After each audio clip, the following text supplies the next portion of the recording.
A'udzubillahi minasyaitonirrajim. Bismillahirrahmanirrahim. Assalamualaikum warahmatullahi wabarakatuh. Alhamdulillahi wahda, wassalatu wassalamu ala rasulillah. Sahabat Ferry Channel rahimakumullah. Pada pembahasan video sebelumnya, di mana Bani Israel minta diutus Nabi, maka Allah utus Nabi Samuel. Dan mereka juga meminta kepada Nabi Samuel untuk dicarikan oleh Samuel ini seorang raja. Dan terpilihlah raja yang diangkat Nabi Samuel dari kabilah Benyamin, yaitu Tolut.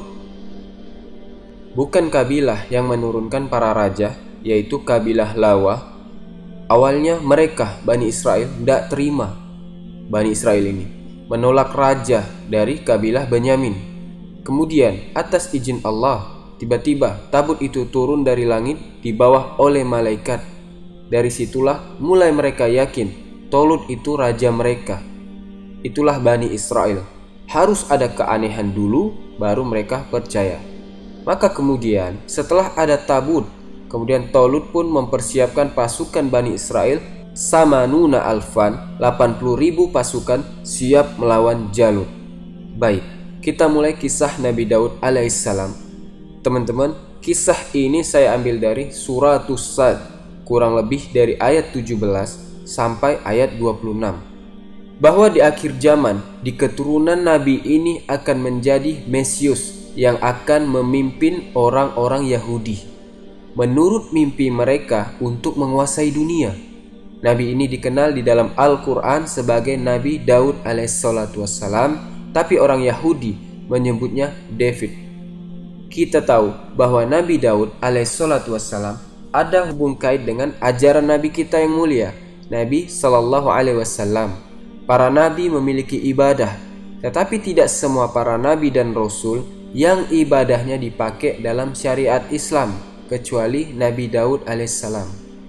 Makanya dalam Islam ada namanya Syamu Daud, puasa Nabi Daud. Maka Nabi Sallallahu Alaihi Wasallam menyebut puasa Nabi Daud itu seutama-utama puasa sunnah. Itulah yang disebut dengan puasa Daud. Bicara tentang Nabi Daud alaihissalatu wassalam, Nabi Daud ini satu-satunya Nabi yang Allah subhanahu wa ta'ala berikan dua karunia. Satu sisi dia seorang Nabi, di sisi lain dia seorang raja. Dan tidak ada dari Bani Israel yang Allah utus menjadi Nabi dan Rasul yang memiliki dua nikmat yang Allah berikan, yang kemudian nikmat ini pun turun kepada anaknya Sulaiman alaihissalam. Satu sisi dia nabi, satu sisi dia raja. Allah subhanahu wa ta'ala ketika mengkisahkan Nabiullah Adam alaihissalatu wassalam, kita tahu bahwa Adam alaihissalatu wassalam suatu ketika diperlihatkan kelak keturunannya. Kemudian Nabi Adam alaihissalatu wassalam melihat ada satu orang dari keturunannya yang memiliki cahaya di wajahnya. Kemudian Adam pun tertarik dengan keturunannya ini, sehingga Adam berkata kepada Jibril, siapa itu? Maka Jibril mengatakan, dia adalah Daud dan dia adalah keturunanmu. Kemudian Adam mengatakan, berapa usianya? Maka Jibril mengatakan usianya 60 tahun. Sampai 60 tahun saja. Maka Adam alaihissalatu wassalam melihat usia yang pendek ini yang Allah berikan kepada Daud, akhirnya dia kasihan. Kemudian dia pun mengatakan, aku berikan usiaku 40 tahun untuk Daud, sehingga Daud berusia 100 tahun.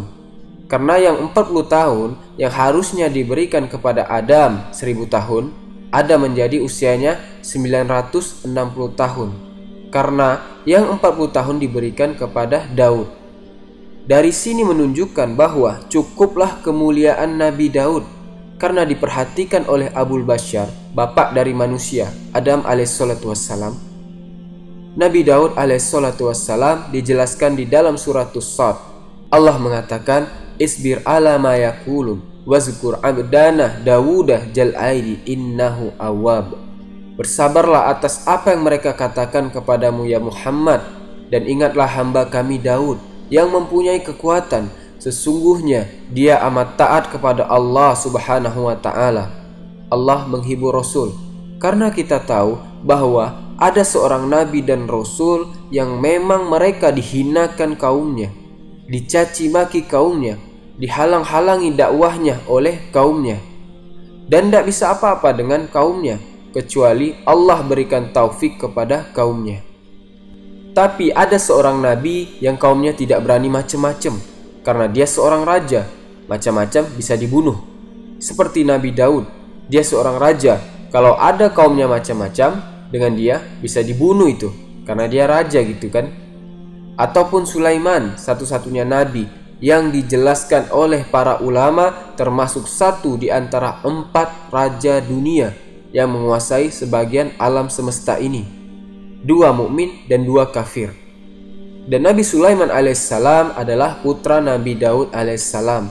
Adapun kisah Nabi Daud alaihissalam, Nabi Daud alaihissalam ini dahulunya adalah seorang pengembala, dan tidaklah kata Rasul seorang nabi kecuali dia adalah seorang pengembala kambing.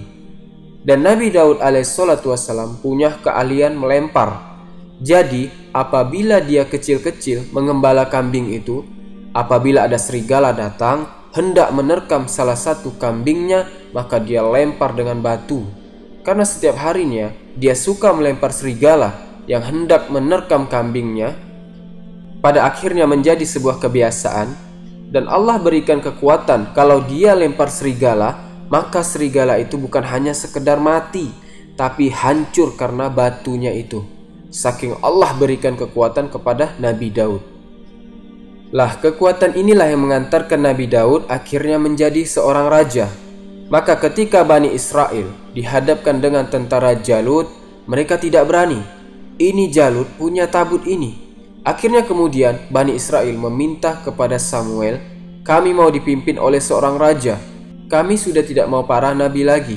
Artinya kami tidak mau dipimpin nabi. Kami mau raja. Supaya ada yang mengarahkan kami untuk bertempur melawan Jalut. Maka kemudian Nabi Samuel pun memilih seorang raja dari kalangan orang-orang lemah yang disebut di dalam Al-Quran namanya Tolut. Ada Tolut, ada Jalut.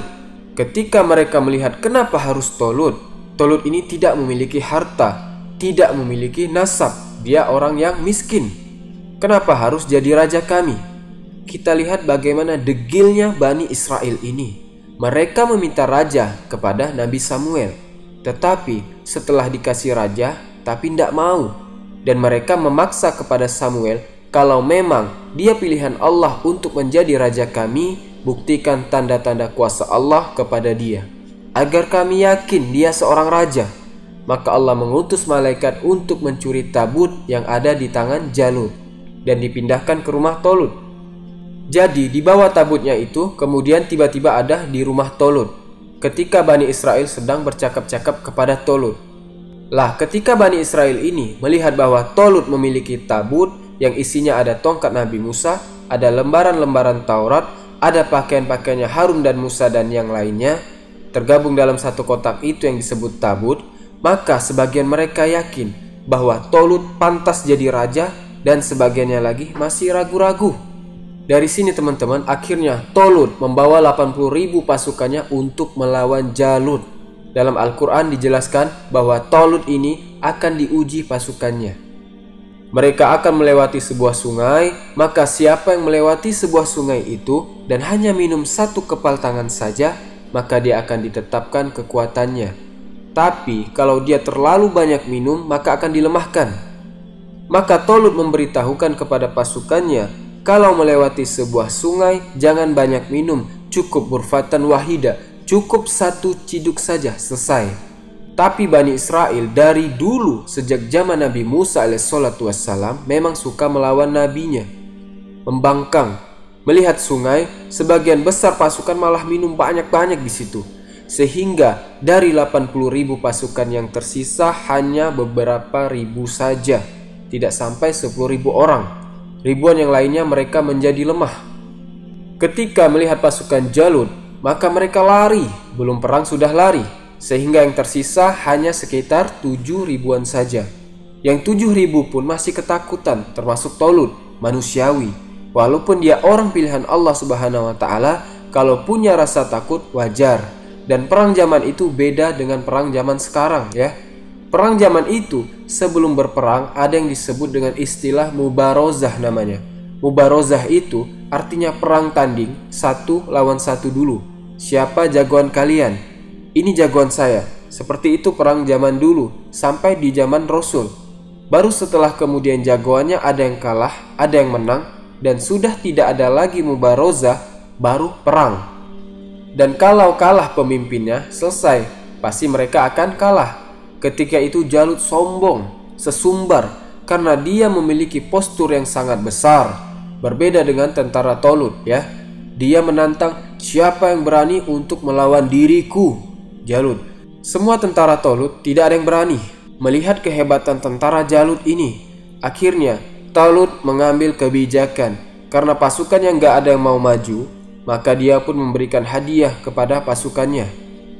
Wahai prajurit, siapa yang berani maju melawan Jalut, maka aku akan nikahkan dengan putriku, dan kelak akan mewarisi tahta kerajaanku, menjadi raja. Maka disitulah muncul anak muda yang sedang kita kisahkan pada video ini, Daud. Ketika itu masih remaja, usianya 16 atau 17 tahun gitu kan. Tiba-tiba maju dia, dan kebiasaan Nabi Daud suka melempar serigala dengan batunya itu.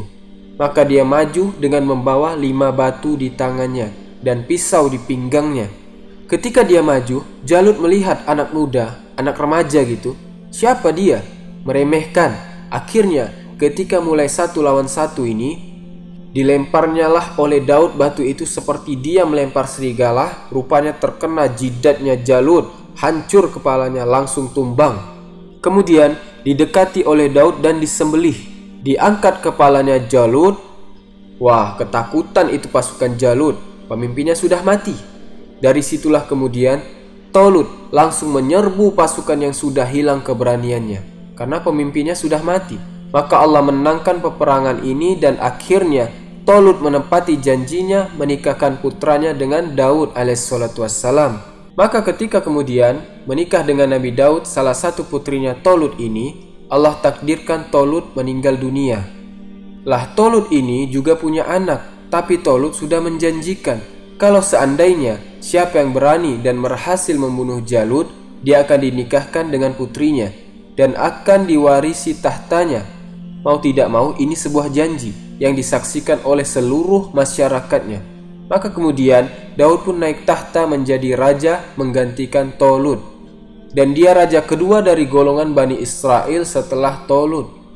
Lah karena Tolut ini punya anak, tidak terima otomatis, ya. Harusnya kekuasaannya itu jatuh kepada anaknya, bukan kepada menantunya. Tapi ini kan sudah janji, pecahlah Bani Israel. Ada yang mengikuti anaknya Tolut dan ada yang mengikuti Daud. Yang mengikuti putranya Tolut, mereka membuat kerajaan sendiri di Al-Quds yang kita kenal dengan Baitul Maqdis hari ini. Kekuasaannya anak Tolut di sana, sementara Daud di tempat lain. Tapi karena Daud ini dicintai oleh rakyatnya, memiliki hukum yang sangat adil, karena dibimbing oleh Allah Subhanahu wa Ta'ala, akhirnya Nabi Daud alaihissalatu wassalam pun kemudian menyerbu putra Tolut. Akhirnya mempersatukan kembali Bani Israel, sudah tidak pecah lagi, karena Allah mengatakan, Inna sakarnal jibala ma'ahu yusabbihna bil asi wal isram wa toira masuratan kullun lahu awam wa saddadna mulkahu wa atainahul hikmata wa fassal kital. Sesungguhnya kami menundukkan gunung-gunung untuk bertasbih bersama Daud di waktu petang dan pagi. Subhanallah, Nabi Daud ini adalah orang yang taat beribadah. Dia kalau berzikir kepada Allah Subhanahu wa Ta'ala, seluruh gunung-gunung dan bukit-bukit ikut berzikir bersama-sama. Kemudian, dan kami tundukkan pula burung-burung dalam keadaan terkumpul masing-masing. Amat taat kepada Allah. Jadi, kalau Nabi Daud membaca Jabur, yang mana kita tahu kitab kedua termulia yang Allah turunkan setelah Taurat adalah Jabur. Jadi, Daud tidak mengikuti syariat Musa, tidak mengikuti syariat Taurat. Dia punya syariat sendiri karena diturunkan Jabur. Dan Nabi Daud alaihissalam, Allah berikan mukjizat, suaranya indah sampai dia memiliki sab'ina sautan, 70 suara. Apabila Daud membaca Jabur, sampai kalau dia sedang baca Jabur, burung datang kemudian ngumpul di sekitarnya, nunduk diam saja mendengarkan. Saking merdunya burung-burung nunduk Dan kalau dia bertasbih, seluruh gunung ikut bertasbih. Dan Allah berikan mukjizat mampu untuk mematah-matahkan besi tanpa alat, pakai tangan saja. Makanya dialah orang pertama kali yang membuat baju besi dan menjual baju untuk kehidupan keluarganya. Dia tidak digaji oleh pemerintahnya walaupun dia seorang raja. Makanya dikenal Nabi Daud itu dia bekerja dengan tangannya. Dia gak mau minta-minta walaupun jadi raja. Dia gak mau digaji dan ingin pakai duitnya sendiri, hidup dengan duitnya sendiri. Buat baju besi, jual, hasilnya untuk makan dia dan keluarganya. Itu Daud seorang raja, tapi waroknya luar biasa. Kemudian setelah Daud alaihissalatu wassalam meninggal dunia, maka kemudian lahirlah putra beliau Nabi Sulaiman alaihissalam. Dan ketika beliau inilah puncak kejayaan Bani Israel di tangan Nabi Sulaiman alaihissalatu wassalam. Inilah kisah yang disebutkan dalam surah Al-Baqarah ayat 249 sampai 252. Semoga video ini bermanfaat dan menambah keimanan kita.